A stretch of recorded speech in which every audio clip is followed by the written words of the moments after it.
He was dragged out of the bank as the crowd jeered, with the manager declaring his money wasn't welcome, all because of a red MAGA hat. No one had any idea that this unwanted customer owned the entire banking network.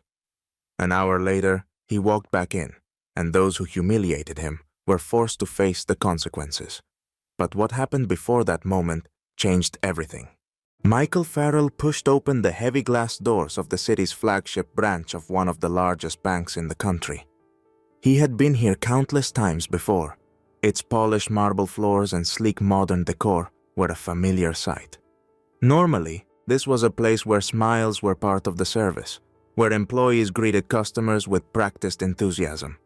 But today was different. The moment he stepped inside, wearing his unmistakable bright red MAGA hat, the air seemed to change. A ripple of tension passed through the room. Conversations quieted, and the buzz of the bank's activity slowed. People in line glanced at him, then quickly looked away, as if pretending not to notice.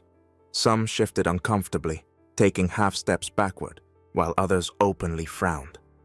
The distance created between him and the other customers was subtle but deliberate. Michael held his head high, ignoring the silent judgment. His years as a businessman had taught him to recognize this kind of reaction, a mixture of fear and disdain reserved for someone who didn't fit neatly into the crowd's expectations. It wasn't the first time, and he doubted it would be the last. He approached the counter, where a young teller sat fiddling with his computer. The name tag pinned to his crisp white shirt read, Chris. At first, Chris didn't acknowledge him. It wasn't until Michael placed his documents firmly on the counter that the teller looked up. His eyes immediately locked on the hat. The polite smile that was part of his job seemed to falter. "How can I help you today?" Chris asked, his voice strained, as if the words were being forced through clenched teeth. Michael gave him a calm, measured look. "I'd like to withdraw a significant amount from my account," he said, sliding the required paperwork across the counter. Chris hesitated before picking up the documents, glancing over them quickly. His jaw tightened slightly as he tapped a few keys on his keyboard, his expression turning neutral, then guarded. After a moment, he looked back at Michael. "I'm sorry, sir," Chris said, his tone suddenly more formal. "This transaction will require additional authorization. I'll need to refer you to the manager." Michael narrowed his eyes slightly, studying the teller's face. There was no reason for this. He'd made withdrawals like this many times before, in this very branch, without a single issue. The additional authorization excuse was clearly fabricated. "Is that so?" Michael said, his voice steady but with a faint edge. "Yes, sir," Chris replied curtly, motioning toward a glass-walled office at the back of the bank. "The manager will handle it from here."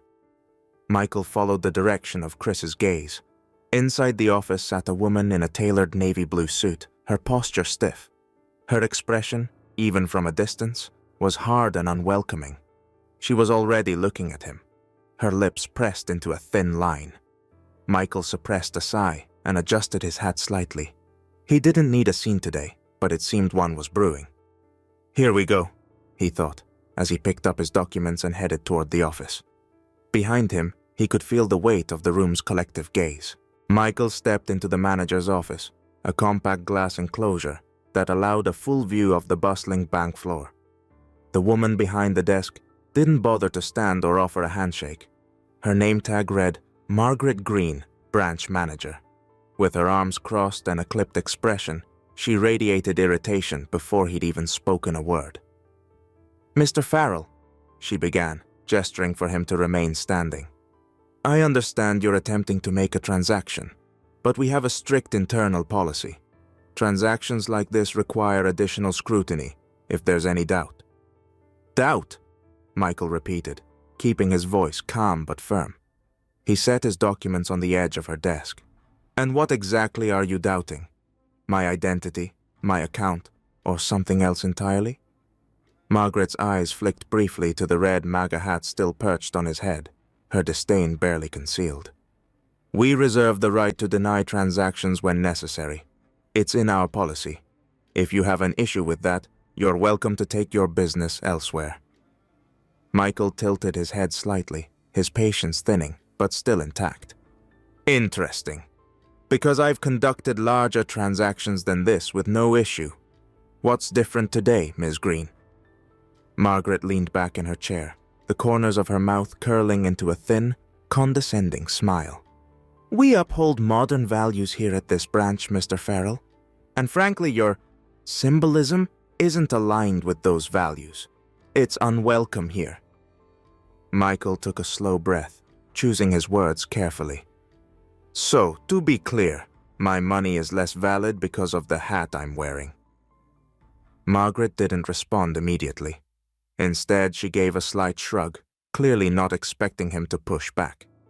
Look, this isn't personal.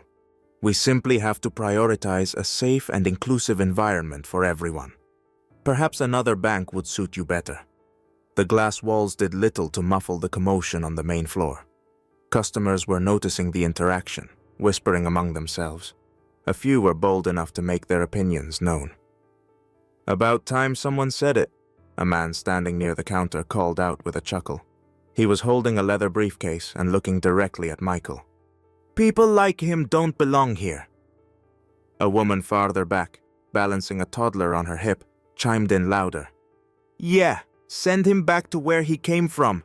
MAGA types think they own the place.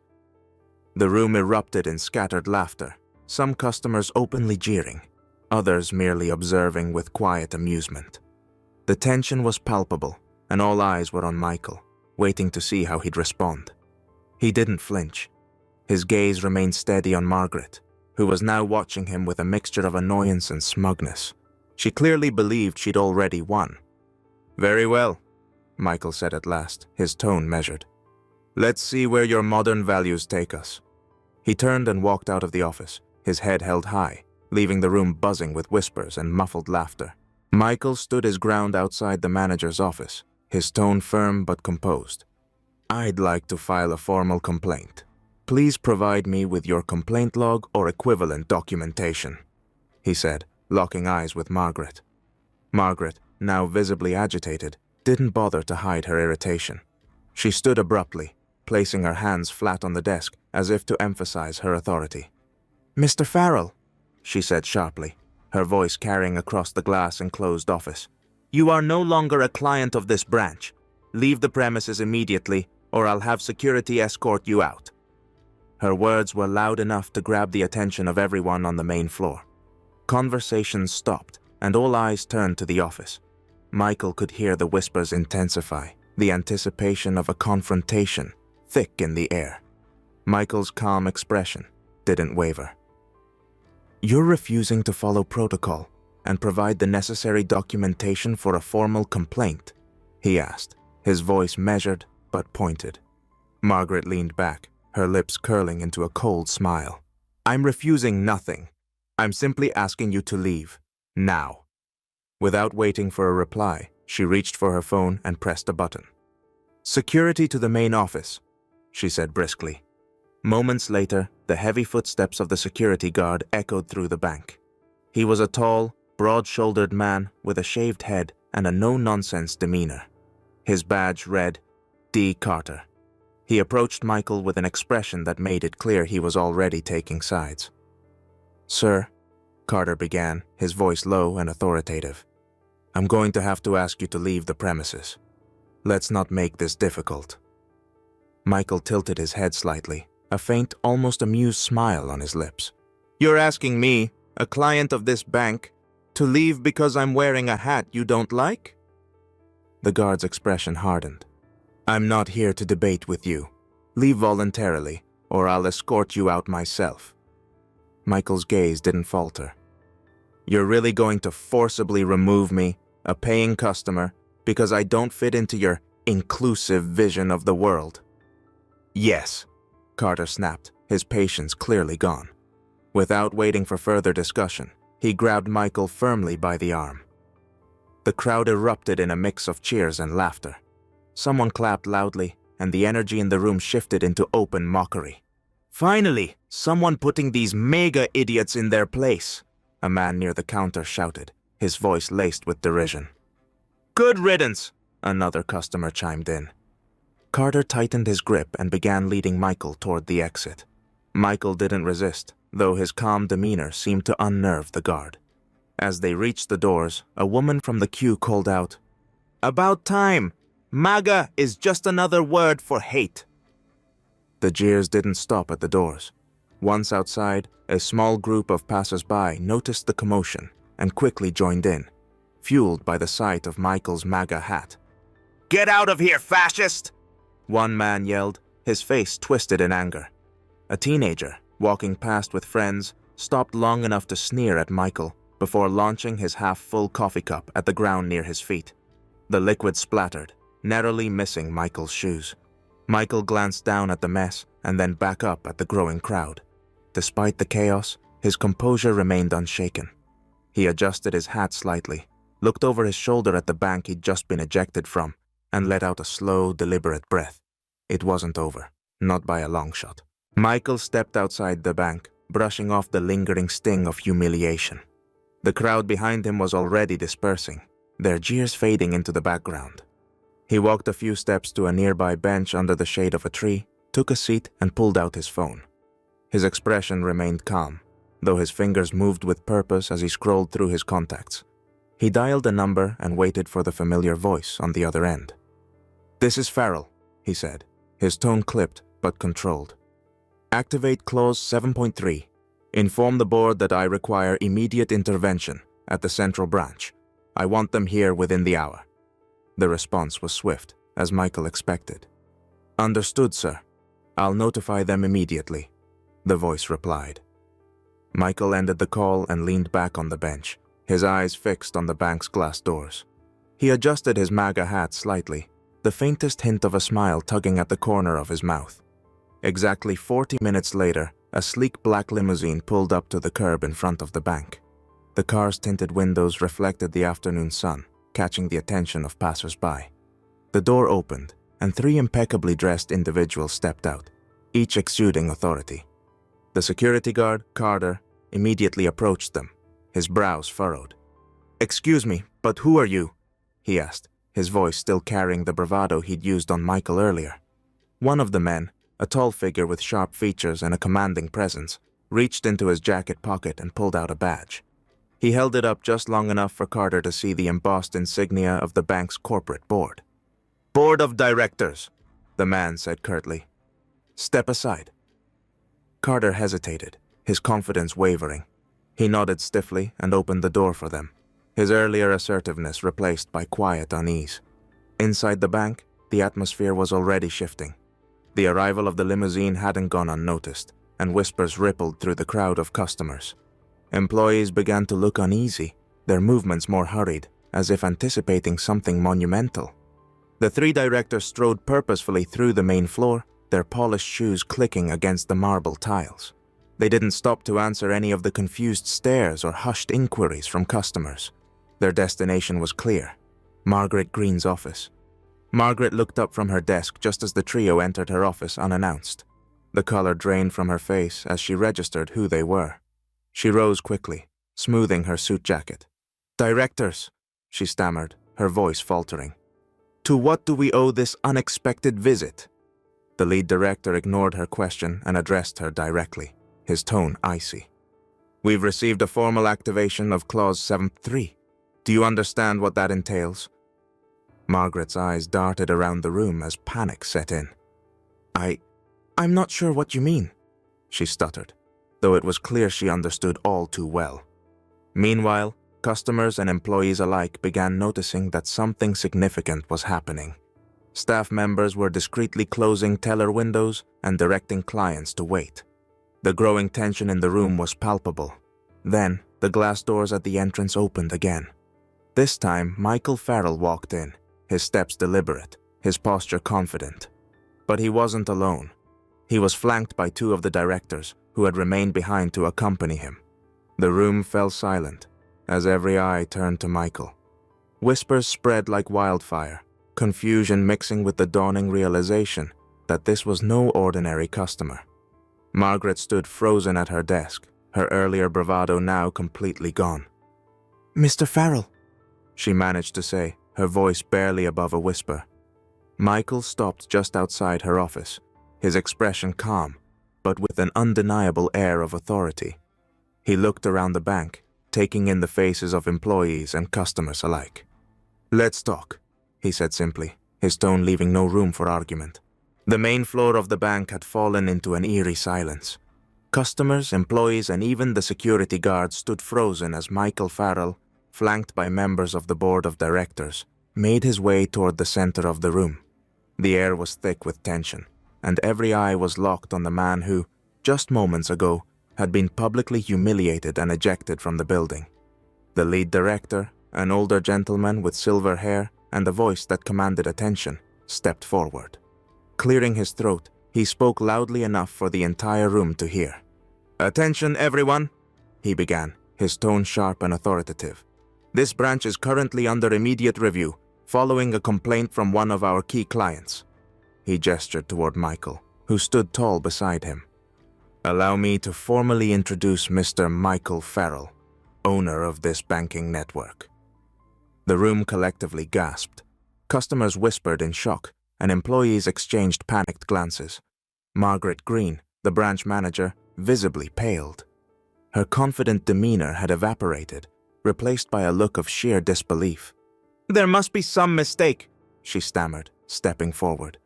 "Mr. Farrell, I didn't realize—" Michael raised a hand, cutting her off mid-sentence. His calm voice carried through the room, every word deliberate. "You didn't realize who I was, but you did realize that I was a client, correct?"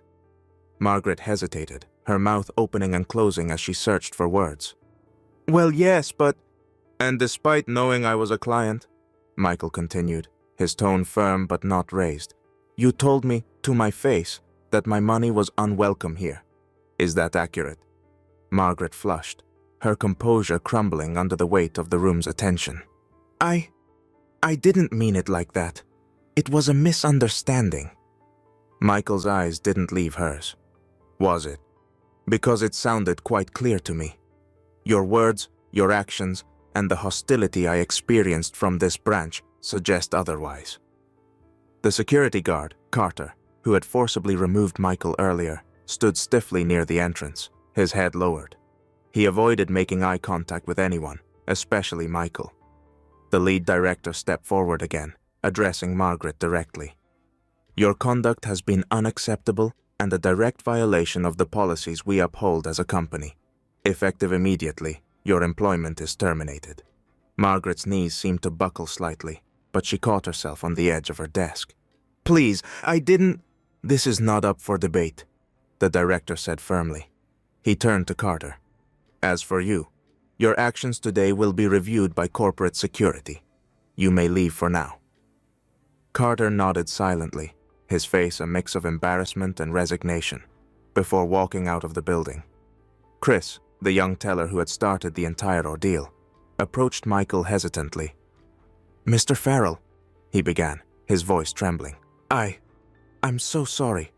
I didn't mean for things to escalate like this." Michael looked at him for a long moment before replying. "Apologies are a start, but next time, think about the people you're supposed to serve, not the hat they're wearing." The tension in the room began to shift as the reality of the situation sank in. Customers who had jeered at Michael earlier now looked away, clearly uncomfortable. Some muttered to each other, trying to reconcile their earlier behavior with the revelation of his identity. Outside the bank, a small group of journalists had gathered, alerted by the viral buzz that had already begun to spread. As Michael exited the building, reporters swarmed him with questions. He paused briefly to address them. "Today's incident is a reminder of why fairness and respect are so important," he said, his voice steady and composed.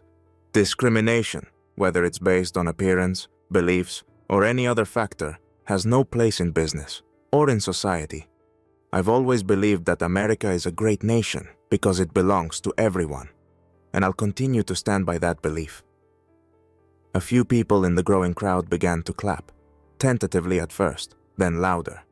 Some of the same customers who had mocked him earlier joined in, their expressions now filled with a mix of regret and admiration. Within hours, video footage of the confrontation spread across social media like wildfire. Millions of viewers watched as Michael Farrell turned an act of prejudice into a powerful statement of dignity and justice. By the end of the day, the story wasn't just about one man's triumph.